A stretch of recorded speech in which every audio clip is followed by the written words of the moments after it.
ಈಗ ಏನೆಲ್ಲ ಪ್ರಕರಣ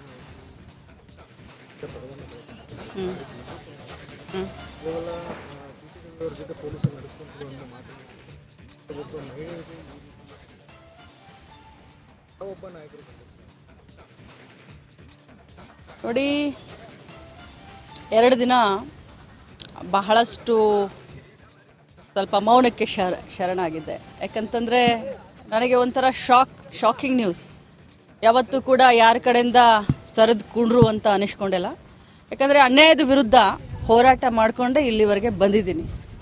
ನನ್ನ ಕರಿಯರ್ ಏನು ರೆಡ್ ಕಾರ್ಪೆಟ್ ಏನಿಲ್ಲ. 26 ವರ್ಷ ಸಂಘರ್ಷ ಮಾಡಿ ಈ ಮಟ್ಟಕ್ಕೆ ಬಂದಿದ್ದೀನಿ.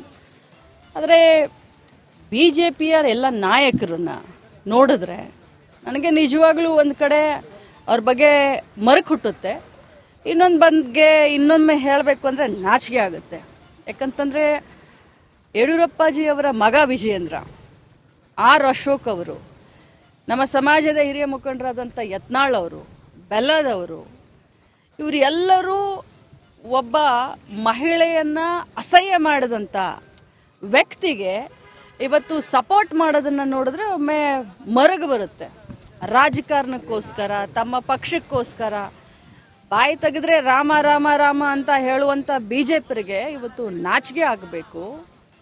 ಹೇಳಿದ್ದು ಅವರು, ಅನಿಸ್ಕೊಂಡವಳು ನಾನು. ಇವತ್ತು ಇಡೀ ರಾಜ್ಯದಲ್ಲಿ ಹಾರ ತುರಾಯಿ ಹಾಕಿ ವೈಭವೀಕರಣ ಮಾಡಿಸ್ಕೊಳ್ತಾ ಇದ್ದಾರೆ CT ರವಿ ಅವರು. ಅವರಿಗೆ ಆತ್ಮಸಾಕ್ಷಿ ಅಂತ ಏನಾದರೂ ಇದ್ದರೆ, ಅವರು ತಾಯಿಯ ಮಗ ಆಗಿದ್ರೆ, ಅವರ ಹೆಂಡತಿ ಇದ್ದರೆ ಅವ್ರಿಗಾದರೂ ಅಟ್ಲೀಸ್ಟ್ ಹೇಳಬೇಕು. ಅವರಿಗೆ ಅಪರಾಧಿ ಭಾವನೆ ಕಾಡ್ತಾ ಇದೆ. ಆದರೆ ಒಂದು ಮಾತನ್ನು ತಮ್ಮ ಮುಖಾಂತರ ಹೇಳಲಿಕ್ಕೆ ಬಯಸ್ತೇನೆ. ನಿಜ, ನನಗೆ 2 ದಿನ ಬಹಳಷ್ಟು ಆಘಾತವಾಗಿತ್ತು. ಆದರೆ ಅನ್ಯಾಯದ ವಿರುದ್ಧ ಹೋರಾಟ ನಾನು ನಿಲ್ಲಿಸೋದಿಲ್ಲ. ಮತ್ತೆ ನಾನು ಸಭಾಪತಿಯವರಿಗೆ ಮನವಿಯನ್ನು ಕೊಡ್ತೀನಿ. ಯಾಕಂತಂದರೆ ಅವರು ತಮ್ಮ ಮಾಧ್ಯಮದಲ್ಲಿ ನೋಡಿದ್ದೀನಿ, ಅವ್ರು ಹೇಳಿದ್ದಾರೆ, ಇವತ್ತು ಬೆಳಗ್ಗೆ ಹೇಳಿದ್ದಾರೆ, ನಿನ್ನೆ ಹೇಳಿದ್ದಾರೆ, ನಮ್ಮ ಸದನದಲ್ಲಿ ನಮ್ಮ ಏನು ರೆಕಾರ್ಡಿಂಗ್ ಇದಿರುತ್ತೆ ಅದು ಮ್ಯೂಟ್ ಆಗಿತ್ತು, ನನಗೆ ಬರಲಿಲ್ಲ, ಆದರೆ ಮಾಧ್ಯಮದಲ್ಲಿ ಇದೆ ಅಂತ ಹೇಳಿದ್ದಾರೆ. ನನ್ನ ಹತ್ರ ಕೂಡ ಸಾಕ್ಷಿ ಇದೆ, ನಾನು ಕೂಡ ಸಾಕ್ಷಿಯನ್ನು ರಿಲೀಸ್ ಮಾಡ್ತೀನಿ. ಯಾವುದೇ ಕಾರಣಕ್ಕೂ CT ರವಿ ಅವರನ್ನ ಕ್ಷಮಿಸುವಂಥ ಪ್ರಮೇಯನೇ ಇಲ್ಲ. ನಾನು ಹೋರಾಟ ಮಾಡ್ತೀನಿ.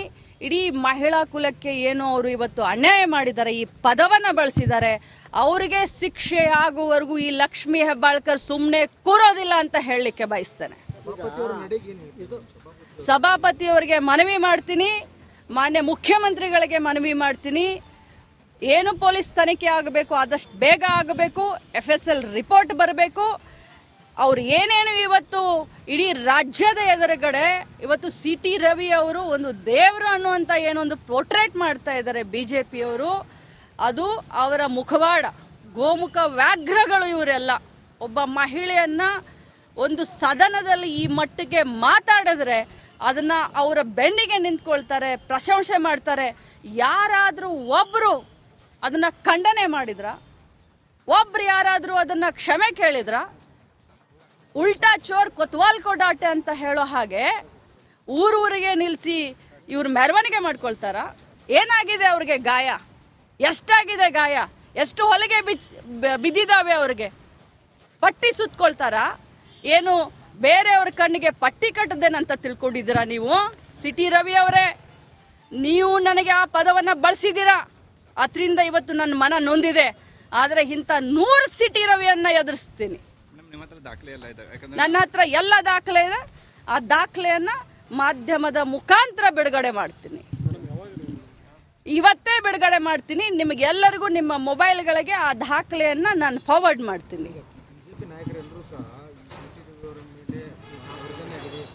ಏನು ದೌರ್ಜನ್ಯ ಆಗಿದೆ? ಏನು ದೌರ್ಜನ್ಯ ಆಗಿದೆ ಹೇಳಿ? ನಾಚಿಕೆ ಆಗೋದಿಲ್ಲ ಎನ್ಕೌಂಟರ್ ಅಂತ. ಎನ್ಕೌಂಟರ್ ಏನ್ರಿ? ಎನ್ಕೌಂಟರ್ದು ಶಬ್ದ ಏನಿದು? ಎನ್ಕೌಂಟರ್ ಅರ್ಥ ಏನು? ರಾಜಕಾರಣ ಮಾಡಕ್ ಹೊಂಟಿದ್ದೀರಾ? ಒಂದು ಮಹಿಳೆಗೆ ಇವತ್ತು ಅನ್ಯಾಯ ಆಗಿದೆ. ಯಾವ ಮಹಿಳೆ? ಈ ರಾಜ್ಯದ ಒಬ್ಬ ಮಹಿಳಾ ಮತ್ತು ಮಕ್ಕಳ ಕಲ್ಯಾಣ ಇಲಾಖೆಯ ಒಬ್ಬ ಸಚಿವೆಗೆ ಅನ್ಯಾಯ ಆಗಿದೆ. ಅದರ ಬಗ್ಗೆ ವಿಚಾರ ಮಾಡೋದು ಬಿಟ್ಟು ಎಲ್ಲಿ ಇಡೀ ಕರ್ನಾಟಕ ರಾಜ್ಯದ ಜನ ನಮಗೆ ಚೀಮಾರಿ ಹಾಕ್ತಾರೆ ನಿಮಗೆ ಅಂತ ತಿಳ್ಕೊಂಡು ಇವತ್ತು ಉಲ್ಟಾ ನಮ್ಮ ಮೇಲೆ ಹೇಳಕ್ ಬಂದಿದ್ದೀರಾ? ಏನ್ರಿ ಆಗಿದೆ ನಿಮಗೆ? ಏನ್ರಿ ಸುತ್ತಾಕ್ಸಿದ್ದಾರೆ? ಯಾರ್ರಿ ಸುತ್ತಾಕ್ಸಿದ್ದಾರೆ? ಕಾನೂನು ಪ್ರಕಾರ ಏನು ಪೊಲೀಸರು ಮಾಡಬೇಕು ಅದನ್ನು ಮಾಡಿದ್ದಾರೆ. ಅದು ರಾತ್ರಿ ಸುತ್ತಾಕ್ಸಿದಾರೋ, ಹಗಲು ಸುತ್ತಾಕ್ಸಿದಾರೋ, ಈ ಸ್ಟೇಷನ್ ಕರ್ಕೊಂಡು ಹೋಗಿದಾರೋ, ಆ ಸ್ಟೇಷನ್ ಕರ್ಕೊಂಡು ಹೋಗಿದಾರೋ, ಅದೆಲ್ಲ ಬಿಡಿ. ಮೊದಲು ಮೂಲ ಕಾರಣ ಏನು, ಯಾವುದಕ್ಕೋಸ್ಕರ ಅವ್ರ ಮೇಲೆ FIR ಆಯಿತು, ಏನು ಮೂಲ ಕಾರಣ ಅನ್ನೋದನ್ನ ಬಿಟ್ಬಿಟ್ಟು ಸುತ್ತಾಕಿಸ್ತಾ ಇದ್ದೀರಾ. ಅವ್ರು ಪೊಲೀಸ್ ಸ್ಟೇಷನ್ ಸುತ್ತಾಕಿಸಿದ್ರಂತೆ, ನೀವು ಕರ್ನಾಟಕ ರಾಜ್ಯದ ಜನರನ್ನ ಸುತ್ತಾಕಿಸ್ತಾ ಇದ್ದೀರಾ. ದಾರಿ ತಪ್ಪಿಸುವಂಥ, ದಿಕ್ಕು ತಪ್ಪಿಸುವಂಥ ಕೆಲಸ ಮಾಡ್ತಿದ್ದೀರಾ BJPಯವರೇ. ನಾಚಿಕೆ ಆಗೋದಿಲ್ಲ ನಿಮಗೆ? ಅನಿಸ್ಕೊಂಡವಳು ನಾನು, ಅನುಭವಿಸ್ತಾ ಇರೋಳು ನಾನು. ಇವತ್ತು ನಾನೇನು 2 ದಿನ ಮನೆಯಲ್ಲಿ ಕೂತ್ಕೊಂಡೆ ಅಂತಂದರೆ ನೀವೇನು ಇಂಟರ್ವ್ಯೂ ಕೊಡೋದು, ಏನು ನಿಮ್ಮನ್ನು ಜೈ ಜಯಕಾರ ಹಾಕ್ಸೋದು, ನಾಚಿಕೆ ಆಗೋದಿಲ್ಲ ನಿಮಗೆ? ನಿಮ್ಮ ಮನೆಯಲ್ಲಿ ಹೆಣ್ಮಕ್ಳಿಲ್ವಾ? ನಿಮಗೆ ಆತ್ಮಸಾಕ್ಷಿ ಇಲ್ವಾ? ದೇವ್ರ ಹತ್ರ ಹೋಗಿ ನಿಂತ್ಕೊಳ್ತೀರಲ್ರಿ. ಎಲ್ಲ ನ್ಯಾಯಾಲಯದ ನಂತರ ಆ ನ್ಯಾಯಾಲಯ ಒಂದಿದೆ, ಉಸ್ಕಿ ಲಾಠಿ ಮೇ ಆವಾಜ್ ನಹೀ ಹೋತಿ ಹೈ, ಉಸ್ಕಿ ಲಾಠಿ ಮೇ ಆವಾಜ್ ನಹೀ ಹೋತಿ ಹೈ. ಗೊತ್ತಾಗುತ್ತೆ ನಿಮಗೆ ಒಂದು ದಿನ. ಕಾನೂನು ಹೋರಾಟ ಮುಂದುವರಿಸ್ತೀನಿ. ಮಾನ್ಯ ಪ್ರಧಾನಮಂತ್ರಿಗಳಾದಂಥ ನರೇಂದ್ರ ಮೋದಿ ಅವರನ್ನ ಕೇಳ್ತೀನಿ, ಮಾನ್ಯ ನಮ್ಮ ರಾಷ್ಟ್ರಪತಿಗಳಾದಂಥ ಅವ್ರಿಗೆ ನಾನು ಪತ್ರ ಬರಿತೀನಿ. ನನಗೆ ಅವಕಾಶ ಸಿಕ್ಕರೆ ಈ ದೇಶದ ಪ್ರಧಾನಮಂತ್ರಿಗಳನ್ನ ಭೇಟಿಯಾಗಿ ನನಗೆ ಆದಂಥ ಅನ್ಯಾಯವನ್ನು ವಿವರಿಸ್ತೀನಿ. ಅದೆಲ್ಲ ಬಿಟ್ಬಿಡ್ರಿ, ನನಗೆ ಅದೆಲ್ಲ ಬೇಕಾಗಿಲ್ಲ. ನನಗೆ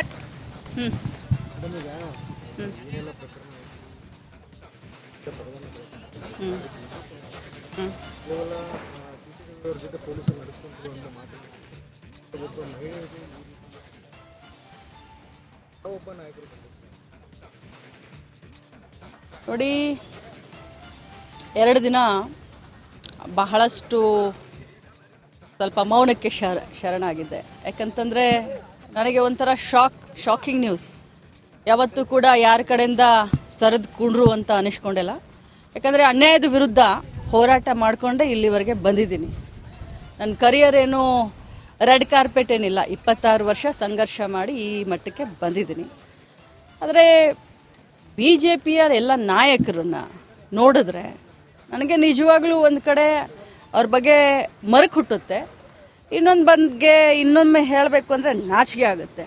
ಯಾಕಂತಂದರೆ ಯಡಿಯೂರಪ್ಪಾಜಿಯವರ ಮಗ ವಿಜಯೇಂದ್ರ, ಅಶೋಕ್ ಅವರು, ನಮ್ಮ ಸಮಾಜದ ಹಿರಿಯ ಮುಖಂಡರಾದಂಥ ಯತ್ನಾಳ್ ಅವರು, ಬೆಲ್ಲದವರು, ಇವರು ಎಲ್ಲರೂ ಒಬ್ಬ ಮಹಿಳೆಯನ್ನು ಅಸಹ್ಯ ಮಾಡಿದಂಥ ವ್ಯಕ್ತಿಗೆ ಇವತ್ತು ಸಪೋರ್ಟ್ ಮಾಡೋದನ್ನು ನೋಡಿದ್ರೆ ಒಮ್ಮೆ ಮರಗು ಬರುತ್ತೆ. ರಾಜಕಾರಣಕ್ಕೋಸ್ಕರ, ತಮ್ಮ ಪಕ್ಷಕ್ಕೋಸ್ಕರ ಬಾಯಿ ತೆಗೆದ್ರೆ ರಾಮ ರಾಮ ರಾಮ ಅಂತ ಹೇಳುವಂಥ BJPಯವರಿಗೆ ಇವತ್ತು ನಾಚಿಕೆ ಆಗಬೇಕು. ಹೇಳಿದ್ದು ಅವರು, ಅನಿಸ್ಕೊಂಡವಳು ನಾನು.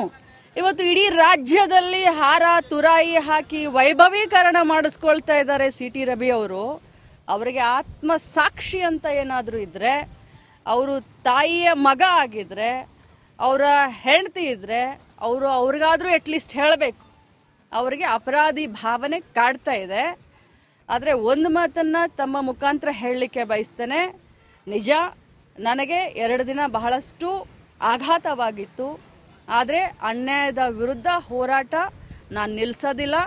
ಮತ್ತೆ ನಾನು ಸಭಾಪತಿಯವರಿಗೆ ಮನವಿಯನ್ನು ಕೊಡ್ತೀನಿ. ಯಾಕಂತಂದರೆ ಅವರು ತಮ್ಮ ಮಾಧ್ಯಮದಲ್ಲಿ ನೋಡಿದ್ದೀನಿ, ಅವ್ರು ಹೇಳಿದ್ದಾರೆ, ಇವತ್ತು ಬೆಳಗ್ಗೆ ಹೇಳಿದ್ದಾರೆ, ನಿನ್ನೆ ಹೇಳಿದ್ದಾರೆ, ನಮ್ಮ ಸದನದಲ್ಲಿ ನಮ್ಮ ಏನು ರೆಕಾರ್ಡಿಂಗ್ ಇದಿರುತ್ತೆ ಅದು ಮ್ಯೂಟ್ ಆಗಿತ್ತು, ನನಗೆ ಬರಲಿಲ್ಲ, ಆದರೆ ಮಾಧ್ಯಮದಲ್ಲಿ ಇದೆ ಅಂತ ಹೇಳಿದ್ದಾರೆ. ನನ್ನ ಹತ್ರ ಕೂಡ ಸಾಕ್ಷಿ ಇದೆ.